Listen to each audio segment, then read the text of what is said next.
Bonjour mesdames, on débute le chapitre 3 sur les transformations chimiques. Donc c'est un chapitre important qui regroupe beaucoup de notions, entre autres pour la chimie l'an prochain, pour celles qui auront pris de la chimie. Donc on débute avec la loi de la conservation de la masse. Donc on est dans la page 89 dans votre cahier si vous voulez y faire référence.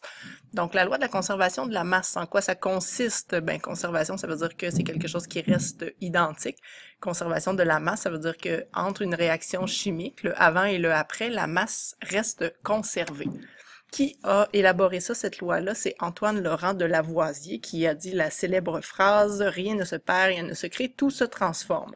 Par exemple, vous avez sur la balance à gauche 110 grammes de glaçons, donc de l'eau gelée, et une fois que cette glace a fondu, ben on a toujours 110 grammes d'eau. Donc l'espace occupé est différent, mais la masse totale reste identique. Donc la masse n'a pas été modifiée. Chimiquement parlant, donc la fusion, c'est une transformation physique. Si on parle au niveau chimique, donc les atomes, les molécules qui réagissent ensemble, en quoi ça consiste? Donc, si on fait réagir par exemple du cuivre, qui est un métal qui est initialement de teinte orange, on le fait réagir avec l'oxygène de l'air en le faisant chauffer, donc une combustion.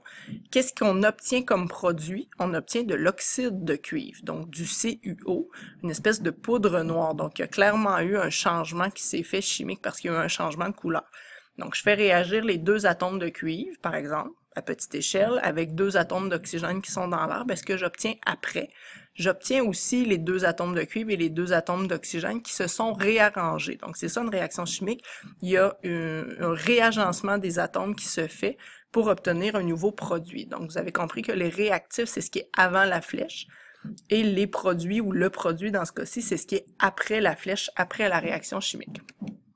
Quand on parle de la loi de la conservation de la masse, ce que ça dit, c'est qu'il n'y a rien qui est créé, il n'y a rien qui est détruit, il y a seulement une transformation. Donc, ce que ça veut dire au niveau d'une transformation chimique, c'est que le nombre d'atomes de chaque sorte va rester le même avant et après la réaction chimique. Donc, si on fait référence à notre exemple ici, le nombre d'atomes de cuivre avant reste le même que le nombre d'atomes de cuivre après.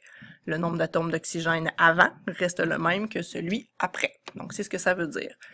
Et il y a aussi la masse des réactifs qui va toujours être égale à la masse des produits. Donc, une masse, c'est en grammes ou en kilogrammes. Donc, ça voudrait dire ici, si je reviens à mon exemple, que la masse des atomes de cuivre plus la masse des atomes d'oxygène additionnés ensemble, ça va être égal à la masse totale du produit. Donc, le CuO, la poudre noire, ben, ça va être égal à sa masse totale. Par exemple, soit la réaction chimique entre le plomb et le dioxygène, le O2, cette réaction chimique-là produit du dioxyde de plomb, du PbO2. Donc, si je fais réagir 200 grammes de plomb avec une certaine masse de dioxygène et que je sais que ça me donne 231 grammes de PbO2 et que je vous demande quelle est la masse de dioxygène que j'ai fait réagir, mais 200 grammes plus combien de grammes va donner 231 grammes parce que la masse des réactifs doit être égale à la masse des produits. Donc, 231 moins 200 pour une réaction avec 31 grammes de dioxygène. Dans une équation chimique, c'est important de comprendre comment elle fonctionne. Donc, à gauche, vous avez les réactifs en jaune. Donc, j'ai deux réactifs. J'ai du CH4 et j'ai du dioxygène en jaune aussi. Ce que ça donne après la réaction chimique du CO2 en bleu et de l'eau, de H2O. Ça, c'est les produits. Donc, vous voyez, là, j'ai deux réactifs, deux produits.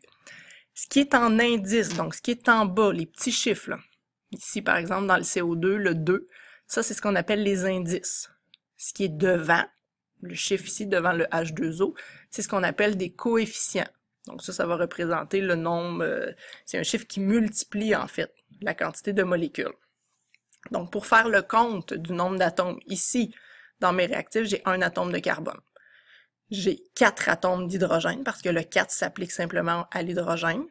Et j'ai un total aussi de 4 atomes d'oxygène, parce que le 2 devant s'applique aux deux molécules. Donc 2 O2, c'est comme si j'avais 2 paquets de O2, donc ça fait un total de 4 atomes. Sinon, dans les produits, j'ai un atome de carbone ici, j'ai 2 atomes d'oxygène dans cette molécule-là, et j'ai aussi 2 atomes d'oxygène dans la molécule d'eau. Donc 2 fois le O, donc 2 atomes d'oxygène plus 2 autres atomes, ça donne 4 atomes d'oxygène.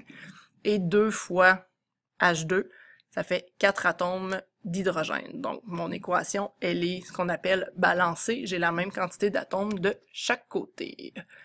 Et voilà, c'est déjà terminé. Donc, on se revoit